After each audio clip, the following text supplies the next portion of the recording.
Today, what we'll be discussing about the new technologies or the advancements in the manufacturing segment, which is taking place nowadays. As we all know that there are various advanced manufacturing methods now available, which we better called as non-traditional machinings, right?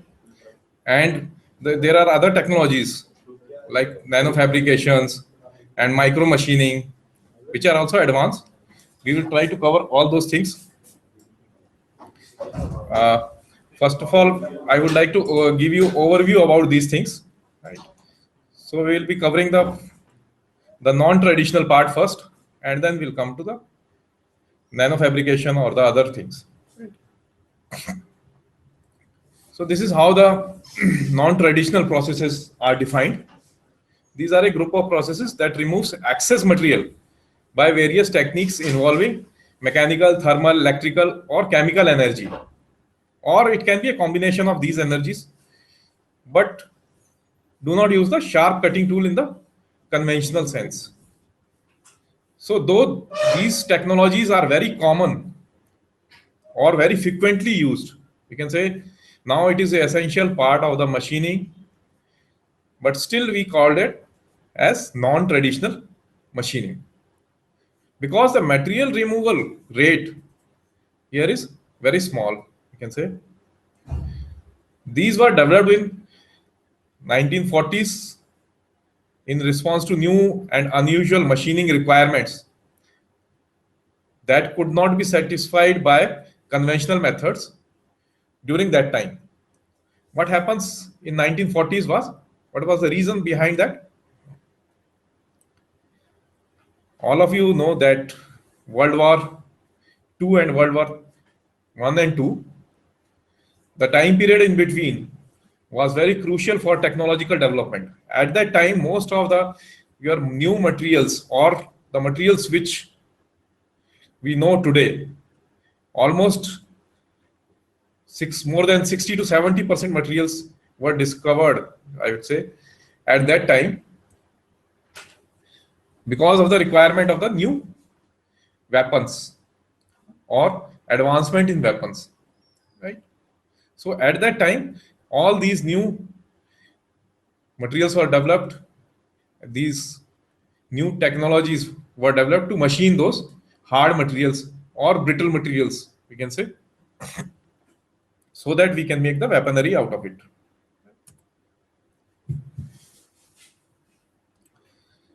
So these are the slide I am intentionally sharing with you, that material, because sometimes the voice is not very clear, right? So whatever I have said, it's written over here, right? Let us go to next slide.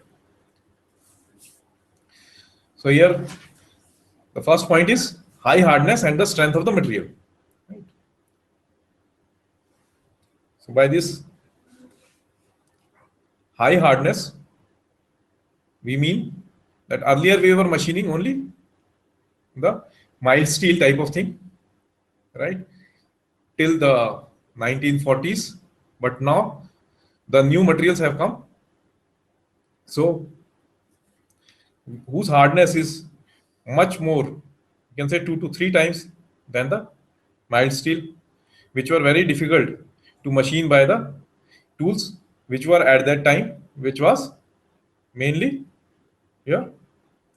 What is the name of that? You can say tool material. Eh? HSS. Yeah, high speed steel was the most common tool material at that time. So carbides came later on, actually. This is how the carbides came. So if the workpiece is too flexible, then the situations where processes are not satisfactory or economical or not even possible. So there we are using non-traditional machining. Or where the surface finish and dimensional tolerances are such that which cannot be achieved by conventional methods or conventional methods of machining, we are using non-traditional processes. Then somewhere undesirable temperature rise and dimensional tolerances are so small or important that you have to use this type of machining.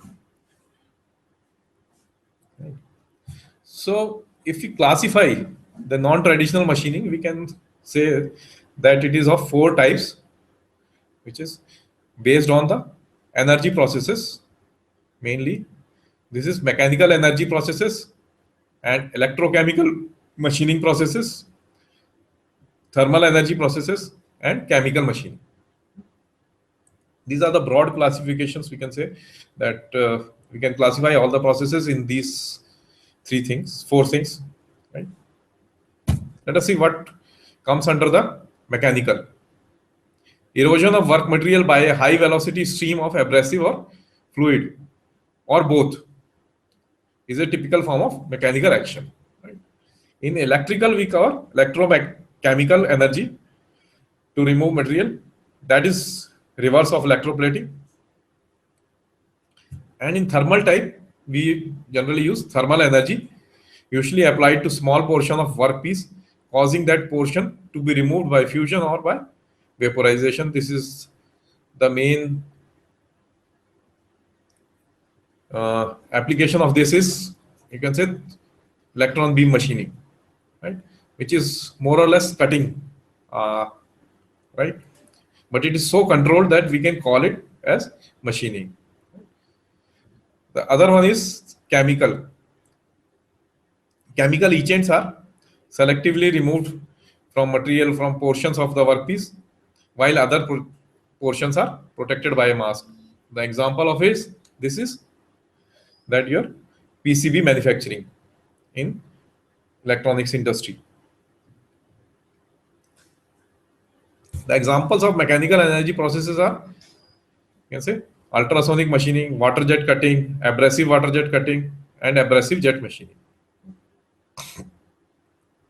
Under the thermal category, EDM, electrical discharge machining, or your electric discharge wire cutting, electron beam machining, laser beam machining, plasma arc machining, and conventional thermal cutting processes, or the gas cutting, you can say.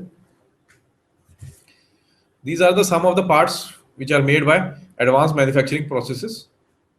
As you can see, the parts are made by, in the second example, you can see the thin line over the spline, right? That is the size, that is the human hair, and that is the size of the component which can be manufactured by this process, right? That is a microscopic gear with a diameter of the order of 100 microns, made by a special etching process. So what is the application of these small components?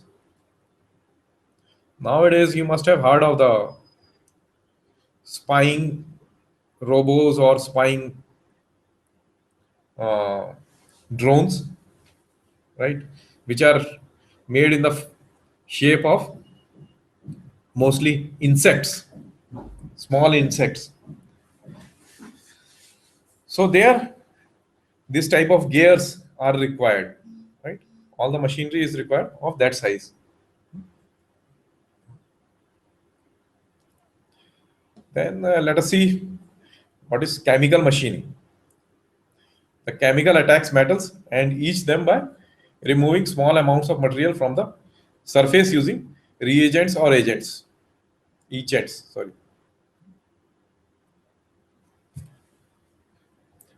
This is the example of chemical machining. This is typically a part of a missile body or shell, we can say. Right? As you know that missile carries some load and weaponry. So the load is very critical in this. So what we have done is that we are intentionally made the shell weight less, okay, or thinner and thinner. But at the same time, the shell should be enough rigid so as to bear the forces of the gravitation. right? So we have made these shells by making the sections from where there is no requirement of the material. The rib patterns are made. So from wherever we can remove the excess material, we have done it by chemical machining, right? These are some of the components made by chemical machining. As you can see, various small components.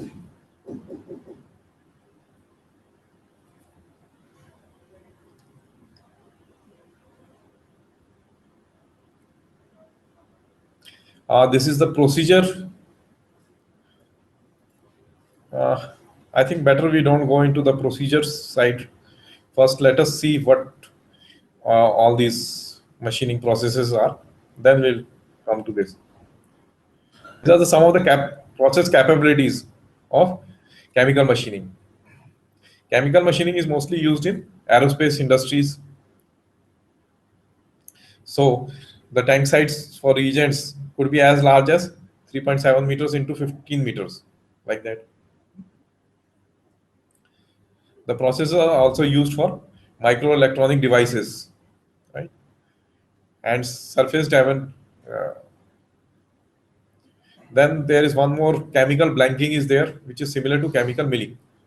Material is removed by chemical dissolution rather than by shearing. Burr-free etching of printed circuit boards, decorative panels, thin sheet, metal stampings, as well as production of small and complex shapes. This is the process for the simple schematic diagram, we can say, how chemical machining works. Then there is another process which is photochemical blanking, actually, where the shape is very complex and the component is very small. We do it by photochemical blanking, where we cannot do the markings even by on the sheets or on the component. So there we use the photography technique and we transfer it by photographic method, right? It is quite similar to, you can say, your printing on the paper. So the masking is printed on the component from where the material is not to be removed, and it is etched there, put into the chemical,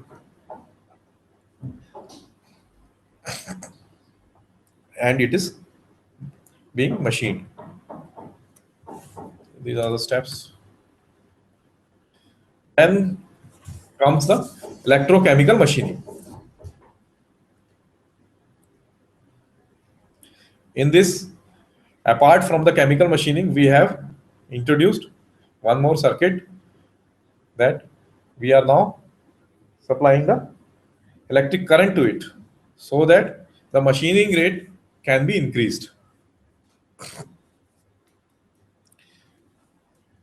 Right? This process is quite reverse to the electroplating. The same thing is used. The electrolytes acts as current carrier, and the high rate of electrolyte movement in tool workpiece gap washes metal ions away from the workpiece or anode. That is washed just before they have a chance to plate on the tool. That is cathode. In electroplating, we do it reversely. The anode and the cathode is reversed. The shaped tool made of brass, copper, bronze, or stainless steel. Right? Electrolyte is pumped at a high rate through the passage in the tool. Machines having current capabilities as high as 40,000 amperes, right, and as low as 5,000 amperes are available. Right?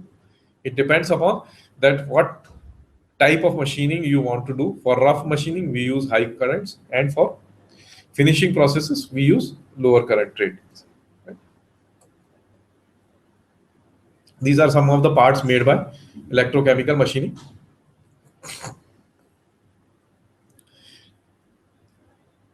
Nowadays, most of the finishing work or the polishing type of work is done by your electrochemical machining on various automobile components, or where there is a uh, wherever there is a friction or movement of the parts, there we do electrochemical machining, right, to finish it. These are the some of the components. Again,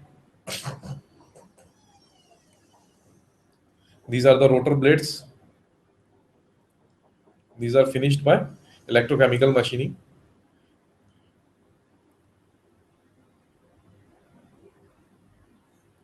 So you can see that these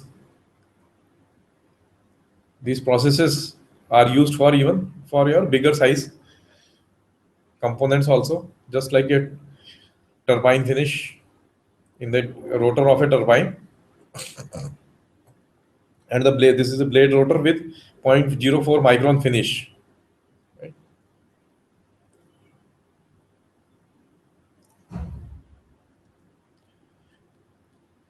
0.4 microns is a very small, very small size. So why do you need this type of finish in such type of components?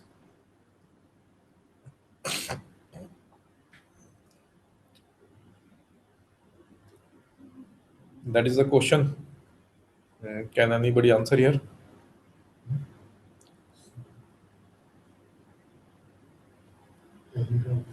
The turbines are moving at a speed of, you can say, 30,000 RPMs to 3 lakhs RPMs, like that. So at such a high RPM, the centrifugal forces leads to the elongation of the parts components, right? In the length, the length of the component changes, right? It may be a rotor blade or a stator blade. Stator will not be moving. So one thing is moving and other thing is stationary, right? Other thing is not moving. So if the length of the blade changes, what happens? Eh? It is moving in that cavity or shell, we can say. Eh? So it can, what will we do if the length changes? Then there will be lesser gap and friction. If it touches, then the friction can happen. So the tolerances are such high.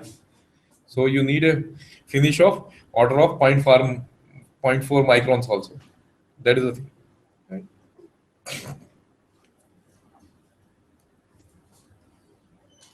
This is a complex geometry manufactured by electrochemical machining.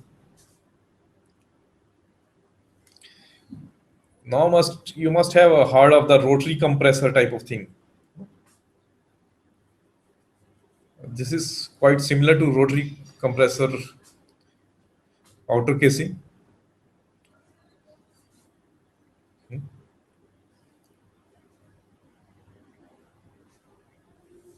The process by this electrochemical machining can do complex cavities in high strength materials also, and its applications are in aerospace industry, jet engines like parts and nozzles type of thing. Then ECM processes gives a burr free surface, and there is the advantage is that no thermal damage can happen. Then lack of tool forces prevents distortion of the part, and no tool wear is there. That is the biggest advantage. Then capable of producing complex shapes and hard materials. Then it can handle fragile parts, as there is no stress.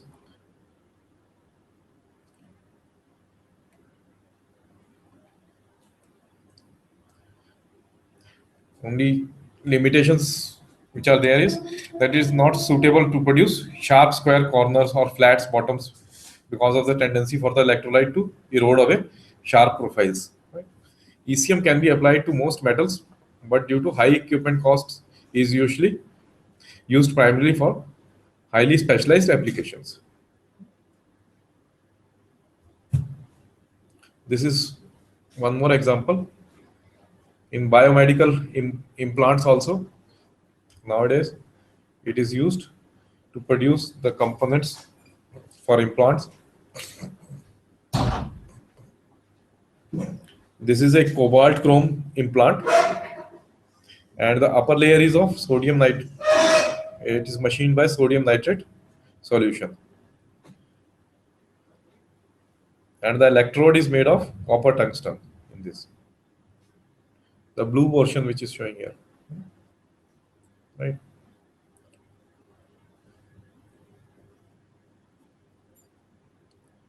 Uh, will come later on. There is one more thing in electrochemical. Uh, this is electrochemical grinding, in which we have added one more component. Now there are three things: electrical, chemical, and grinding, which is mechanical. Right? All the three type of forces are there, so that the machining rate can be increased. Right?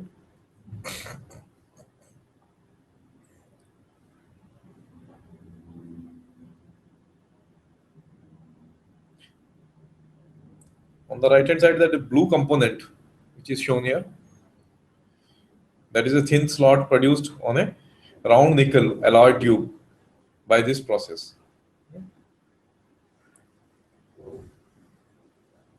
This is a tube of the size of 1 by 8 inch.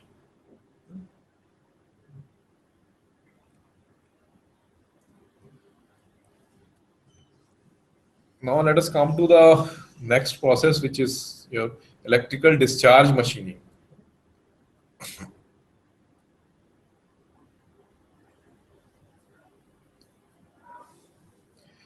In electrical discharge machining, what we are doing is, this is also a quite similar to your electroplating only. Only thing is, what we have done is, earlier we are used grinding, or here we can use, here we are using it. We are earlier also we were giving the current, in electro. Now here, instead of the chemical, now we have a electrolyte here. That is a dielectric fluid. Yeah, that is called as dielectric fluid, which we have replaced by your chemical. Right. So it is quite similar to that. These are some of the components made by EDM. Are you able to see it?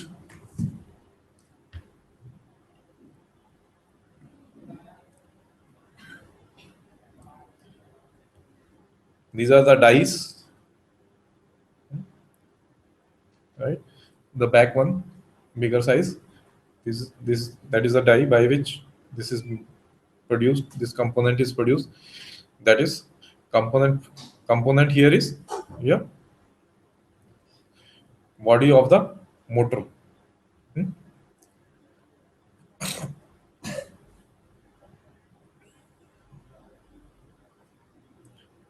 These are the stepped cavities produced by a square electrode by EDM process.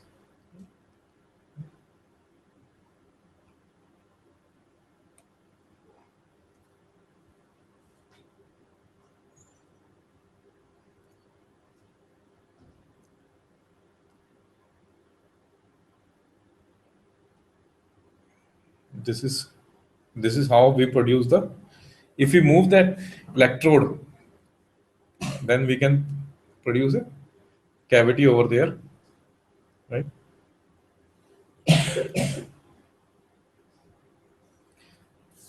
These are the some of the parts made by EDM process, which are quite difficult to manufacture by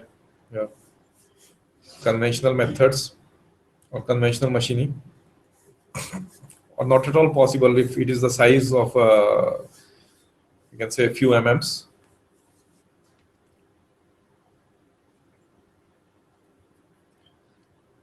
These are the medical slappers, surgical blade blanks made out of copper by EDM.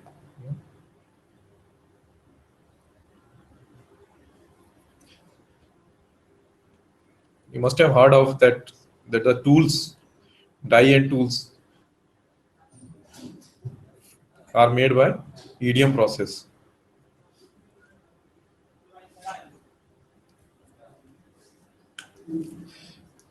This is the filter which is made by EDM process.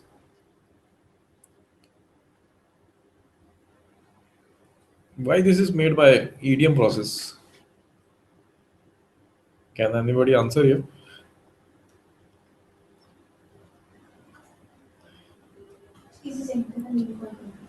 कोई बात नहीं, यहाँ से अपने centre से भी ठीक है. Filter is such a component where do you think that it is required to be moved, or this is a stationary type of thing? Yeah? Component, that component filter, yeah? It is not supposed to move. Then why it is made by EDM?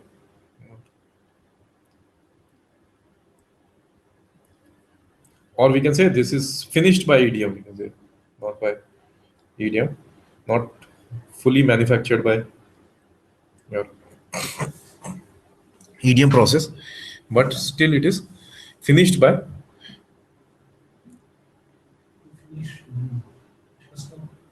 Because nowadays it has become so economical process that you do all the finishing by this method, right? As you can see that there is a paper filter is made of paper, right? Inside component is only outer is metallic, right? Otherwise it is made of paper, so the paper doesn't get damaged by the burrs in the outer casing. That is why it is finished by EDM process, right? This is a CNC rotary table indexer, which is finished by EDM machine.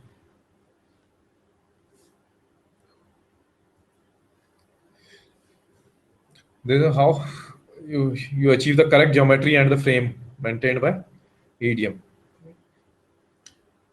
So your quite critical components are made by EDM process. This is a titanium fracture plate for medical industry,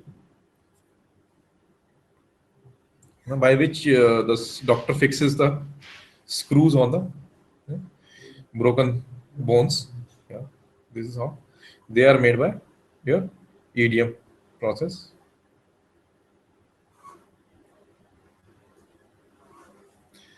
So what are the advantages of this EDM process? That material of any hardness can be machined and no burrs are left in machine surfaces, right?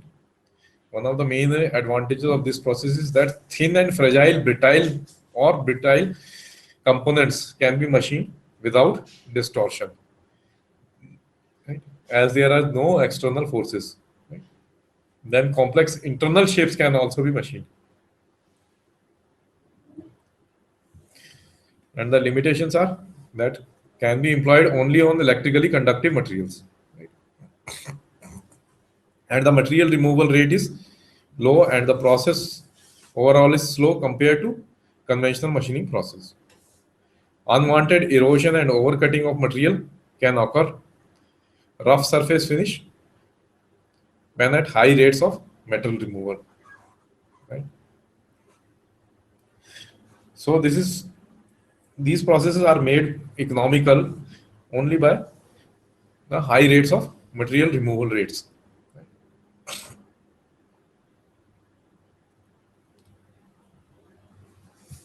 These are the dielectrics. Will come. Then another idiom modification is that wire idiom.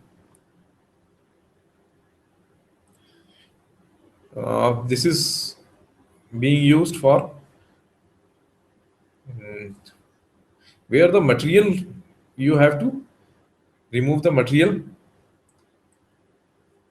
in a large quantity, we can say, and which is a through hole type of thing, or a curvature or a cavity, which is a through hole, from which it is just like a, let's say, quite similar to gas cutting type of thing. Only thing is that instead of gas, we are using a wire as a tool. This is a continuous wire, maybe of the length of, in the order of, we can say, quite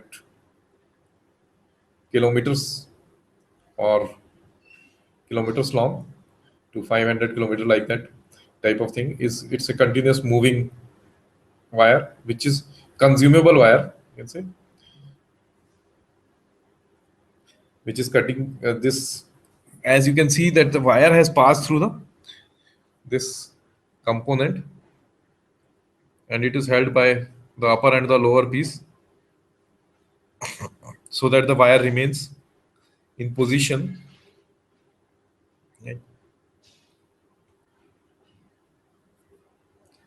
A small dry electric supply is there, and this is a wire spool or reel. This is a continuous wire which is being used, and it's a single usage type of thing.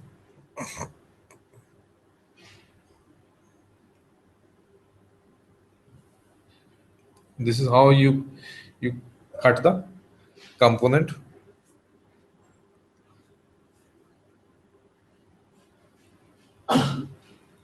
This is the machine, the wire idiom.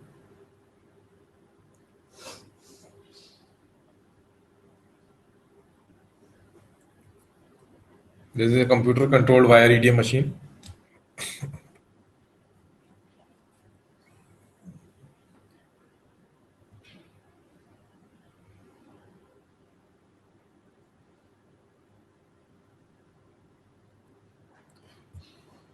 There is another machining called laser beam machining, in which laser is used as a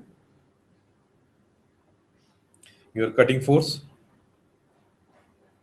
As we all know that laser has high power or high energy in it, and which is, if we can focus it on a small portion, or if we can focus it so high, just like the sun rays, when they are focused at small point, they can burn your paper or wood or something like that. It depends upon the temperature. So the same technique is used here. We are focusing the high energy at a small portion of component, and it is eroding over there. Right? Let us see how the laser works and what is laser beam machining and what are the applications of it.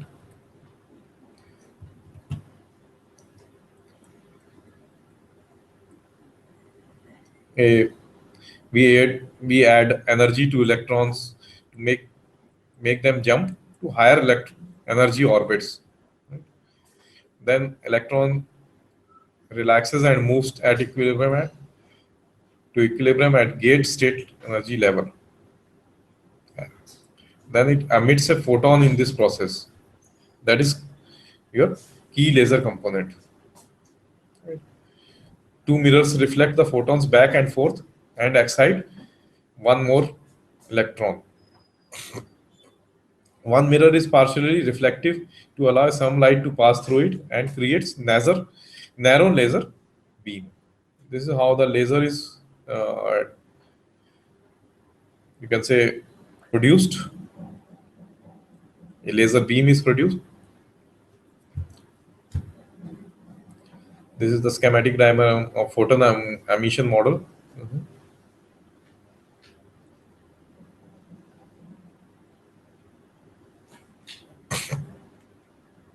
This is more of a interest of a physics persons, I think, that how it is generated. Uh, we mechanical engineers use it for our benefit, that how to do the machining out of it, right? This is a laser test station at NASA Langley. Hmm. You can see the green lights and the red laser lights coming out of it. This is how the laser beam machining is done. I have some videos also. Let us see the video by which it will be more clear to you.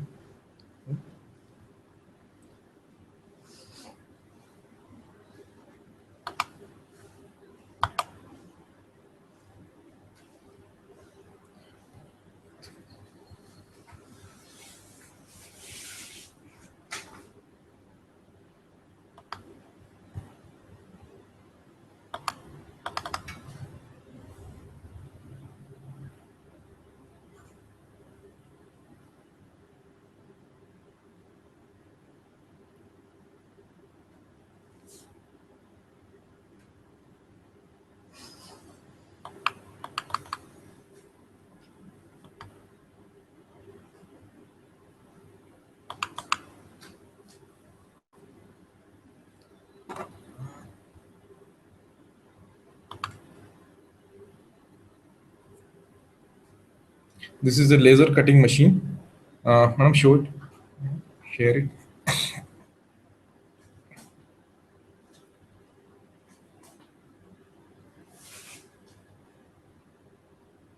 This is a Indian industry, Sahijanand.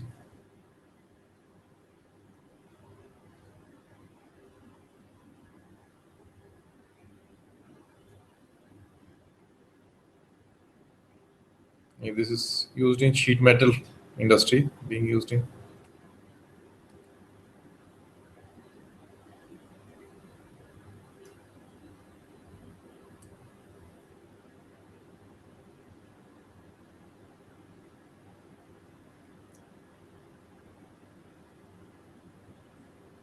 This plate is being lifted by vacuum cups.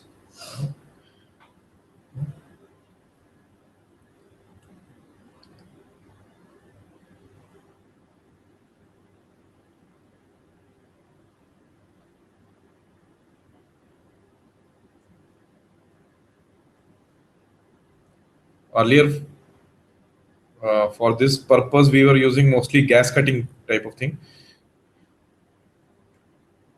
Gas cutters, CNC gas cutters were also there, but the finish was not good for that, because the cutting gap which was achieved was of the order of, you can say, 2 to 3 mm, like that, and the finish was very poor. But with this, you can see that the finish.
So now the laser has started working.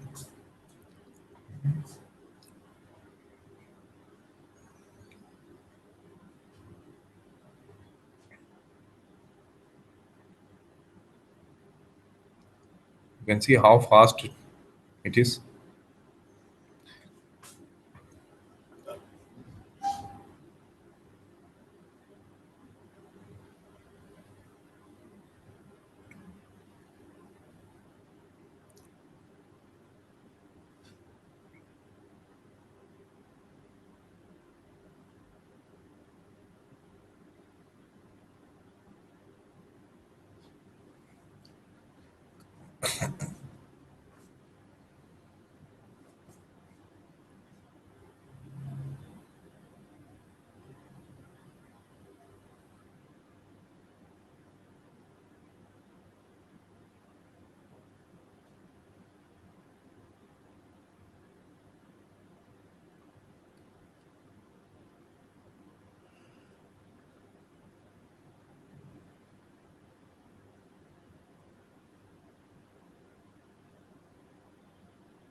Mostly the prototypes of the automobiles are made by this, are cut by this process only, especially when you don't have the, because in the prototypes you don't have the first, your dies for making the shell body components, right? So generally you make it by this method only, conventional methods.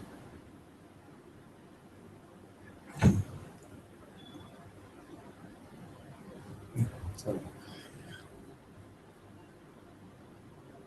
this is all CNC machine. Yeah.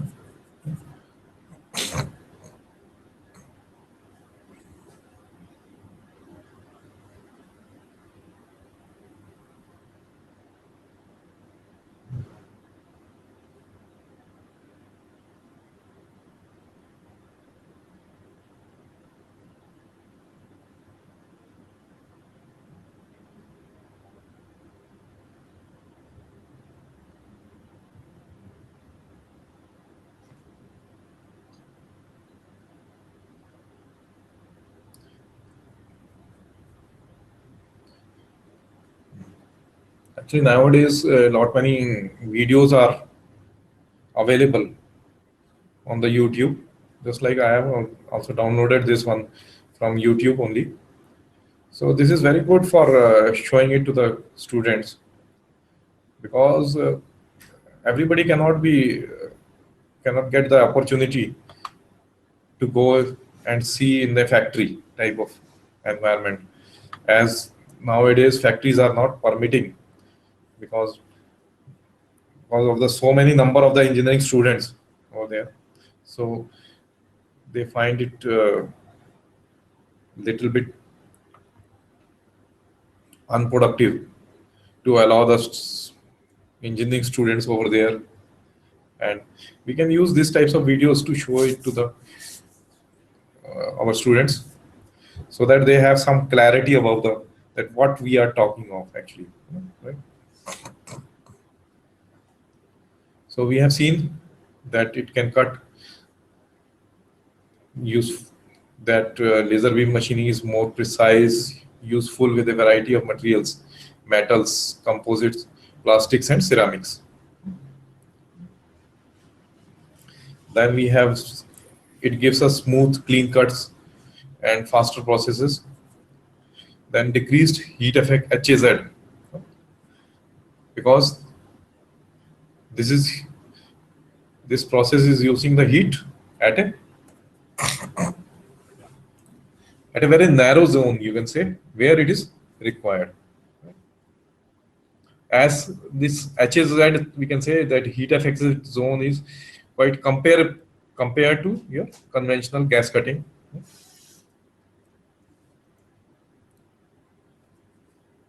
This is the schematic of laser beam machining device.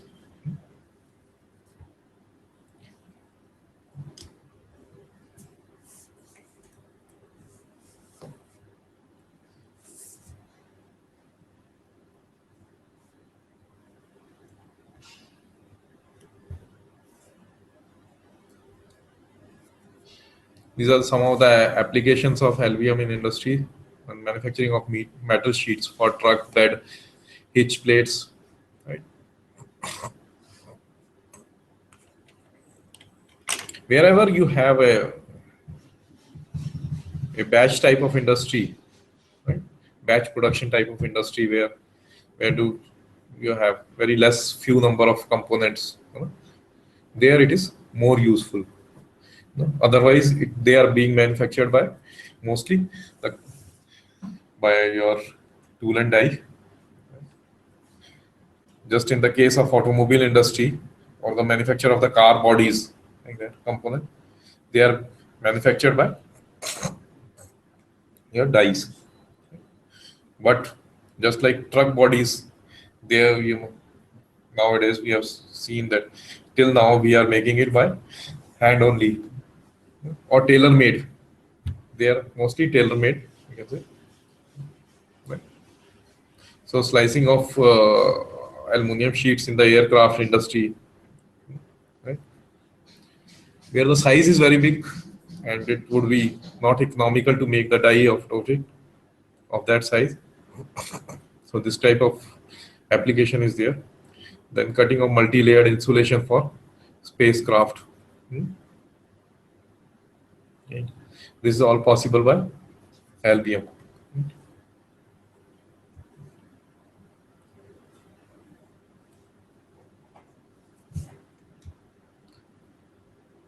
So these are some of the advantages that no limit to cutting path as the laser point can move any path. Right? The process is stress less, allowing very fragile materials to be laser cut without any support. Very hard and abrasive material can also be cut. Sticky materials can also be cut by this process. It is a cost-effective and flexible process. High accuracy parts can be machined. No cutting lubricants required. No tool wear and narrow HSL. Okay. Then the limitations are this is uneconomical on high volumes compared to stamping or your die manufacturing. Then the limitations on thickness due to taper. We cannot cut the very thick material. Right?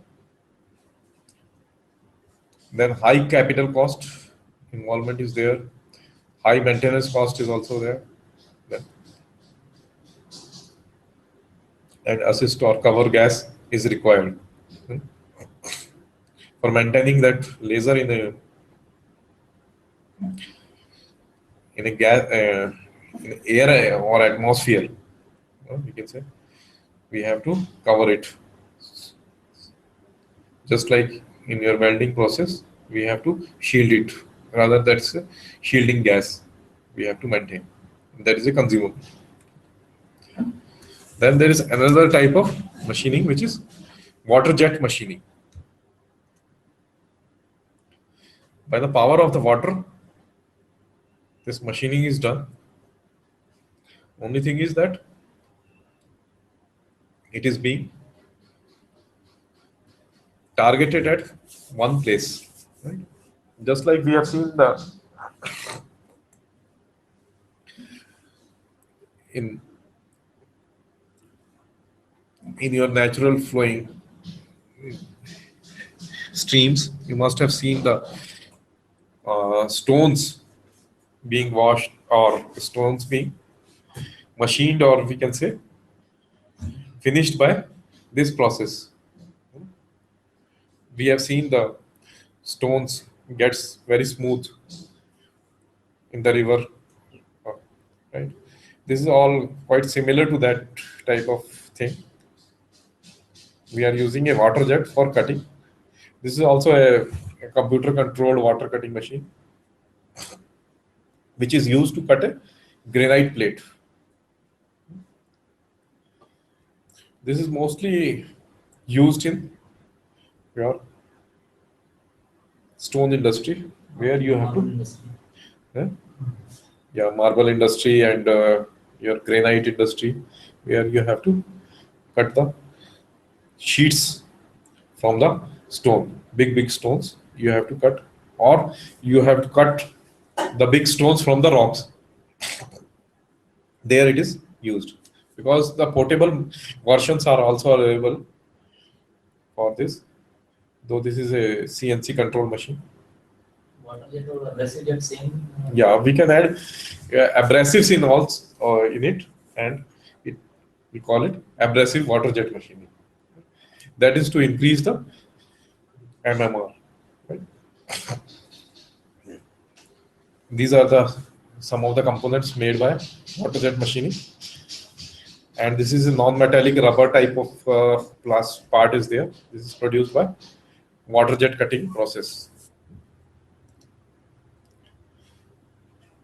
These components you must have seen in your car bodies. This is a part of a by which the your silencer is being hanged by this type of brackets. Yeah, so that they don't get the vibration out of it.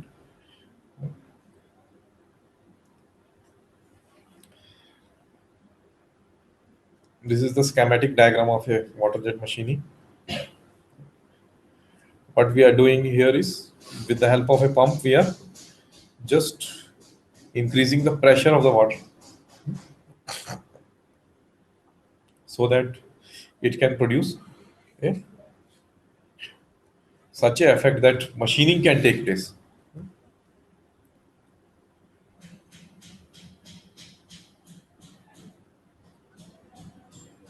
Let us see. I have some interesting videos also over here.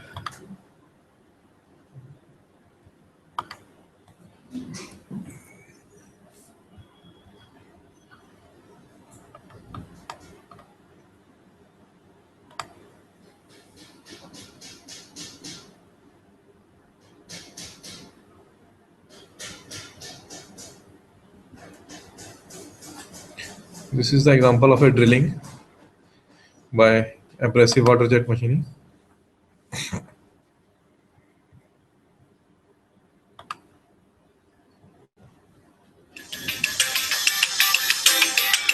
So full page कहाँ से होगा? हैं?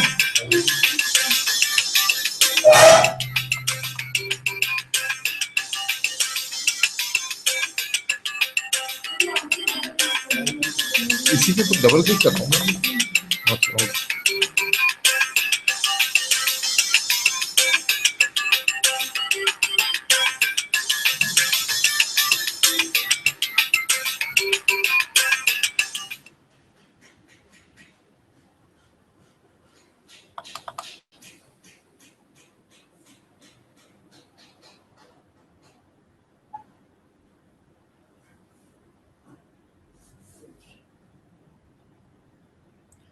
this is quite similar to a laser beam cutting.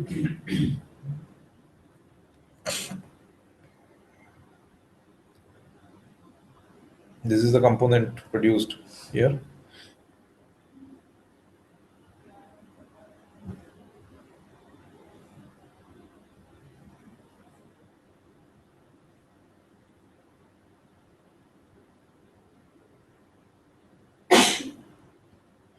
And there are some other unexpected applications also of it. That this water jet machining is used in cake cutting also. That's there. There is a typical uh, example of this.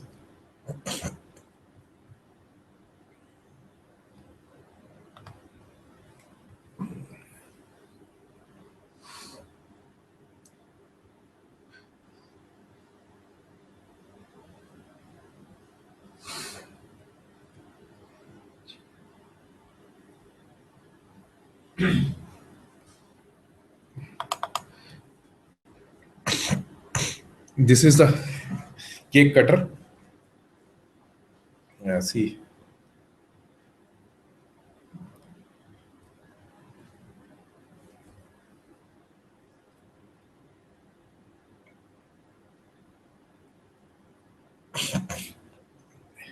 इसमें आवाज आ रही है क्या? अच्छा, इसको बंद किया हुआ था sound. As you can see, it's all stainless steel construction.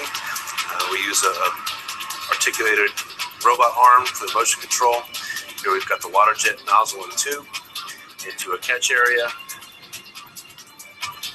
The control side is all touchscreen, operator driven. As you can see here, the operator can select various number of shapes. We can program just about any shape that you might want. Cake's loaded onto a tray. This is a 11 by 15 demonstration cake. Slides to the front door just like you would an oven. Come over to the operator panel and we'll select the shape. I think this time we'll just do some 2-inch circles. You can see it pops up here in the window. The V stop out, reset the machine, and press start. You see the machine start.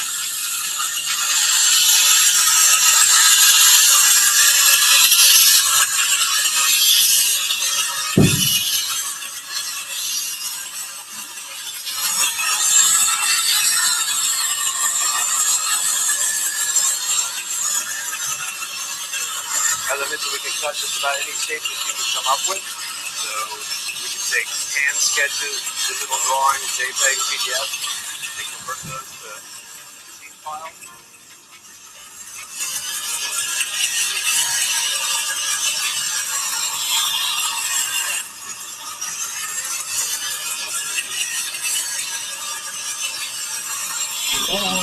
सबसे बाद में कौन आ जाएगा वहां से जाएगा फिर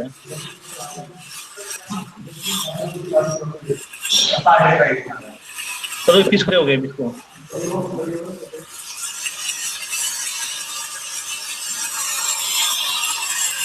So this system we can cut up to over 1,000 inches a minute on standard cakes. With the water jet cutter, we're able to cut intricate designs where traditional blade or guillotine cutter, you're limited to straight cuts.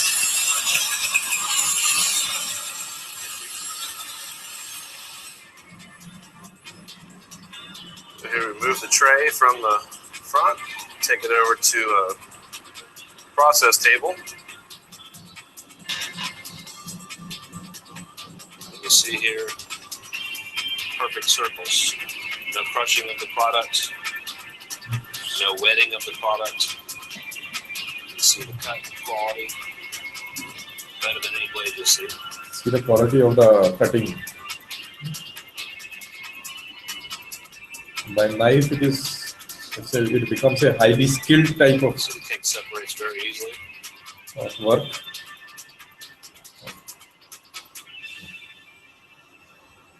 Very minimal waste, no crushing of the product.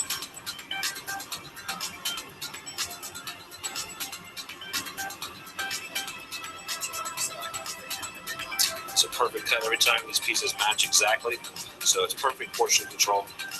There's no difference in those products.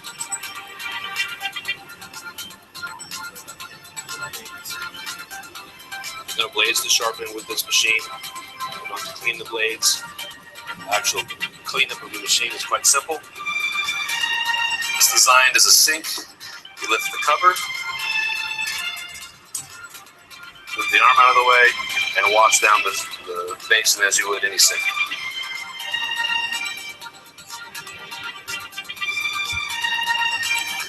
As you can see, there's very minimal product waste around the machine. This machine is powered with the K&T water customer needs, so don't feel like you need to purchase the same machine that we've built here.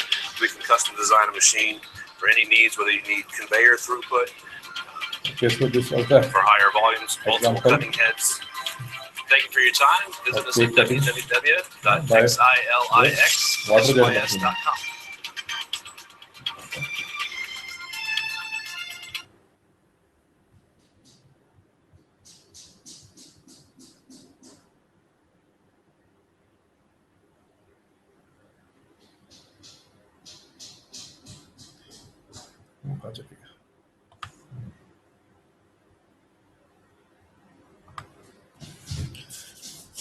So back to our water jet cutting.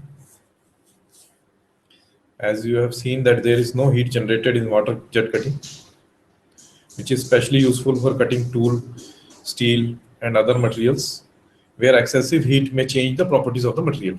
Right? Unlike machining or grinding, water jet cutting does not produce any dust or particles that are harmful if inhaled.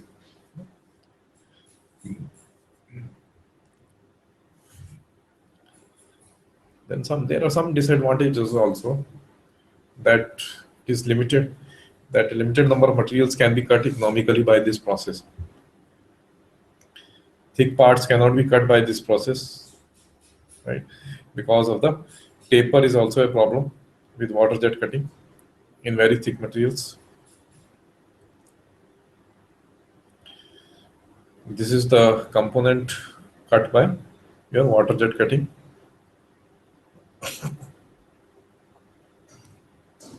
These are the components, some of the components made by abrasive water jet cutting.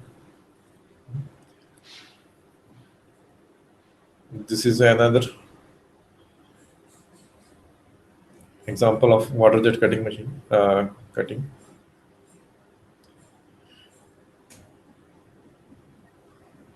Sorry, this is another machining process, unconventional, is your ultrasonic machining. In ultrasonic machining, we are using the sonic, which is nothing but sound, and ultrasound is here. There is a sound produced at a very high frequency, and here we are not producing the sound, we are using those vibrations for machining, right? So we are vibrating the tool at ultrasonic frequencies, and by the help of the abrasives we are getting the machining. It is quite similar to your, we can say that it's a stone age type of cutting. We were hitting the stone with another stone, and getting the or the fractured part machined by that. So it is quite similar to that type of machining, but only thing is that now it is controlled, so that is why it is called as machining.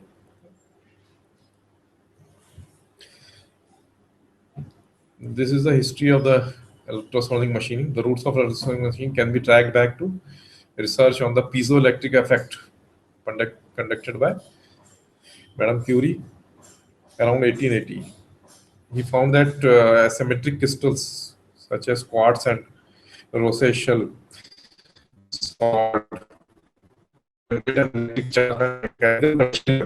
mechanical vibrations are obtained by applying electrical oscillations to some crystals. Right. One of the first applications for ultrasonic was sonar, right, which is used for navigation. Right. Frequencies up to 1 gigahertz or 1 billion cycles per second have been used in the ultrasonic industry. Today's ultrasonic applications include medical imaging, right, which we commonly known as ultrasound, and testing for cracks in your any type of welding or inspection of the airplane constructions. The ultrasonic waves are sound waves of frequency higher than 20,000 hertz or 20 kilohertz. Ultrasonic waves can be generated using mechanical, electromechanical, magnetic, and thermal energy sources. They can be produced in gases including airs and solids.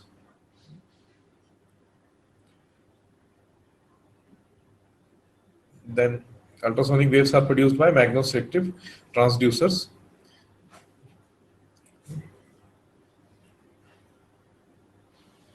And these transducers will not discuss much.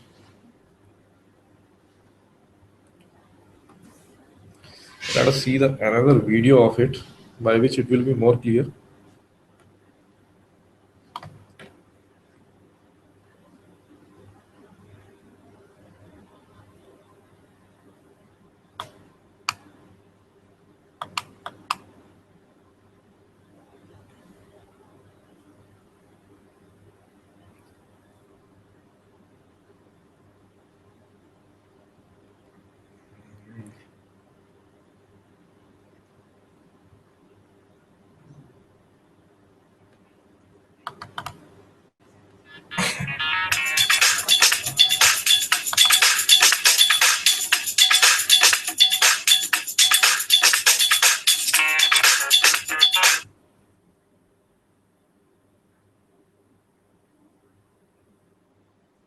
This is the example of ultrasonic cleaning machine.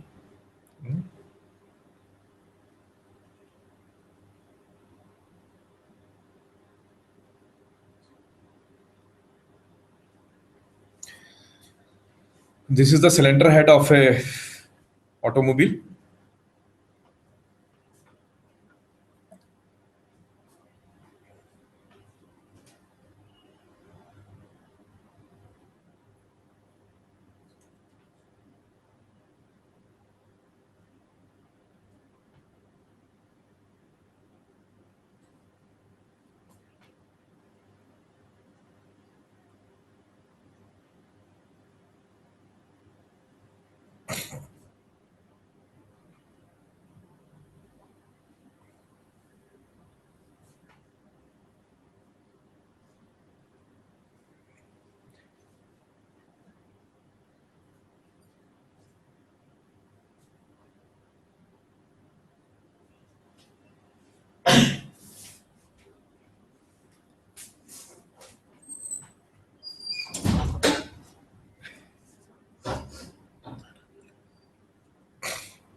As you can see that the component is clean, but you could not see in the process that what was happening inside the tank actually.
As we can see that the component is totally clean by this process, and it is like looking like a new one.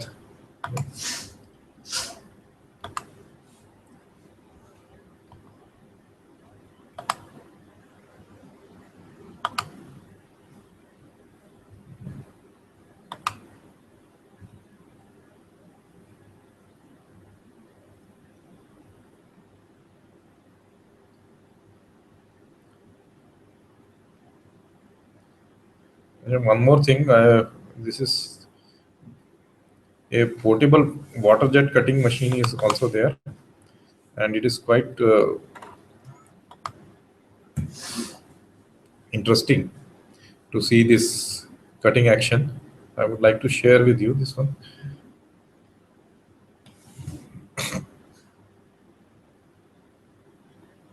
This is a small portable machine run by a small generator, and this is the application that you can cut at the site, even your railway tracks type of things, or any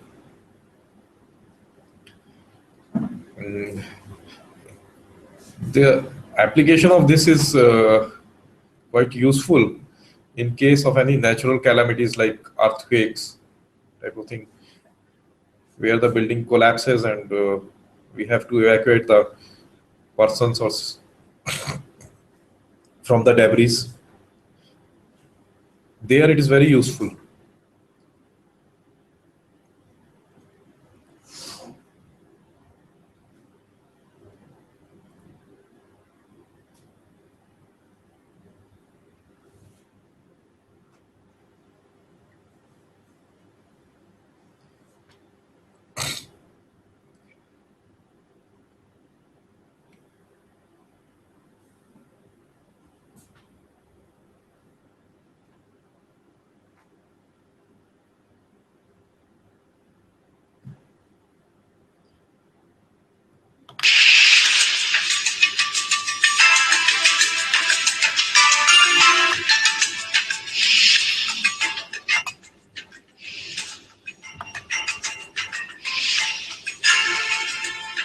So this is quite handy type of machine,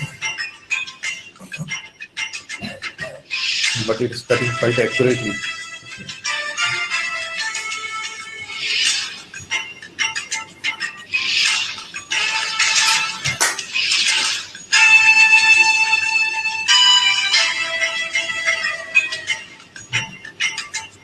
A tire is being cut by this process.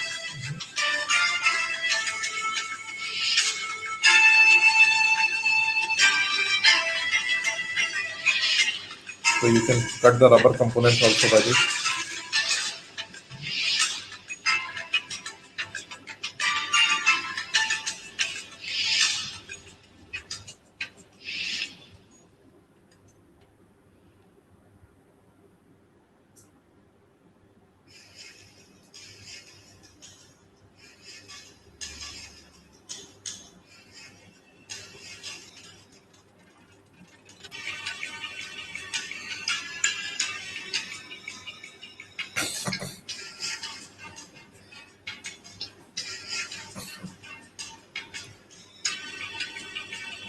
The glass is being cut by this.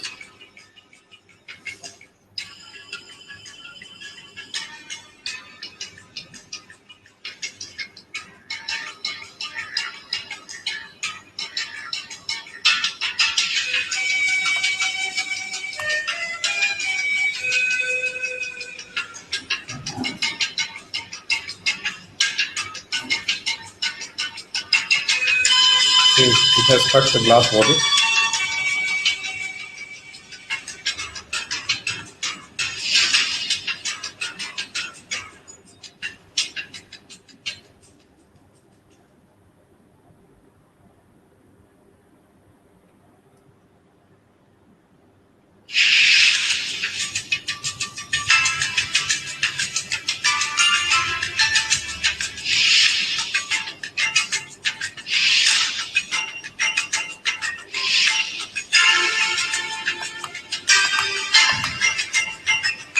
This drum is being cut by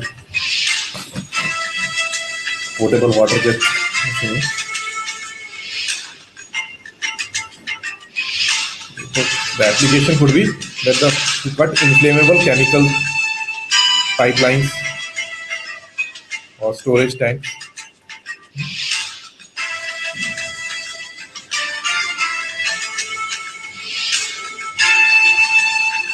Or to dispose of some of the bomb shells also. This type of thing can, this type of machining can be used.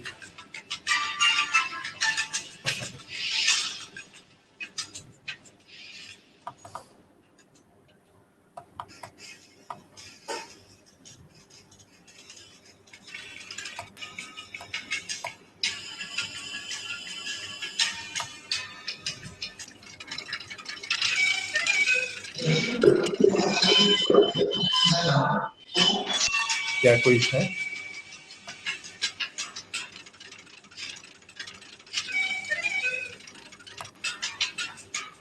See this, use compound type potable water jet to cut 500 kg aerial bomb.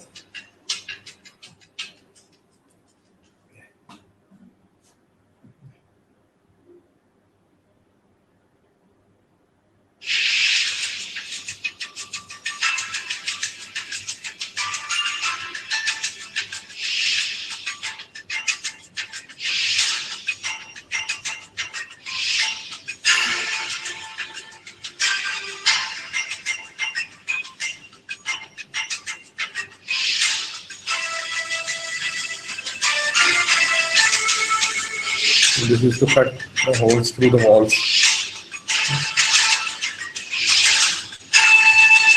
Not through concrete.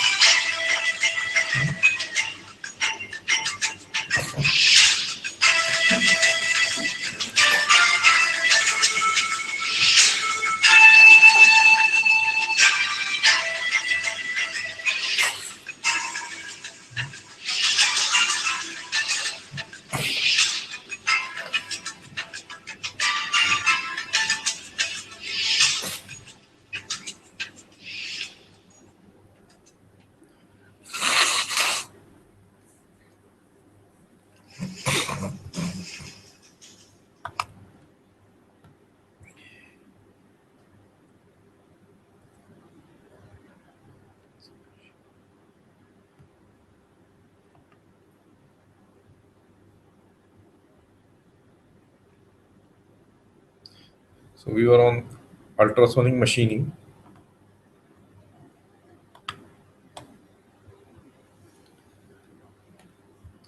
We'll not go into that detail now because it will be covered under some other lecture. So I'm just giving you the overview of the various processes.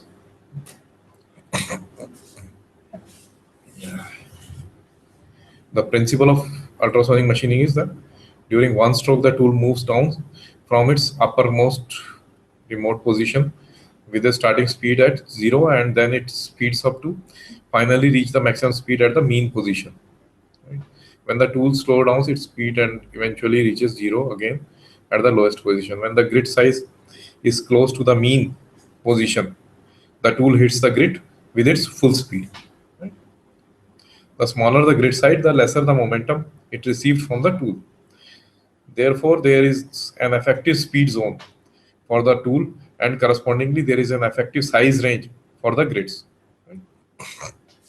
In the machining process, the tool at some point impacts on the largest grids, which are forced into the tool and workpiece. As the tool continues to move downwards, the force again acting on these grids increases rapidly. Therefore, some of the grids may be fractured. As the tool moves further down, more grids with smaller size come in contact with the tool, and force acting on each grid becomes less. Right?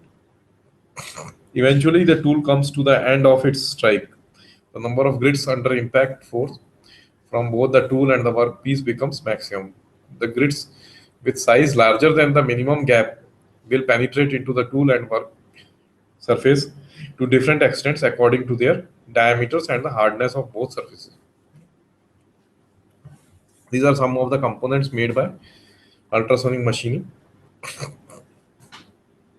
Right? Any brittle materials can also be machined. So ceramics is also one of the examples by which is machined by ultrasonic machining. Right? We'll not go into mechanism at all. Right? Materials that can be cut are steel, glass, ceramics, carbides, quartz and semiconductors can be machined by this process. It has been effectively applied to machine glass, ceramics, precision mineral stones, tungstens.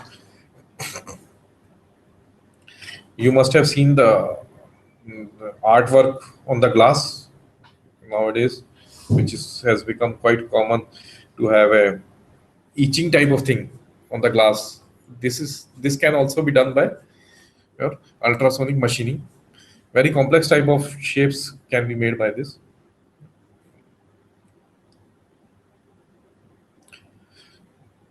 This is mainly used for drilling type of operation, grinding type of operation, then profiling, then coining, piercing of dies, then welding operations on all materials can be treated suitably by abrasives. This is a CNC ultrasonic machine, 4-axis CNC drill.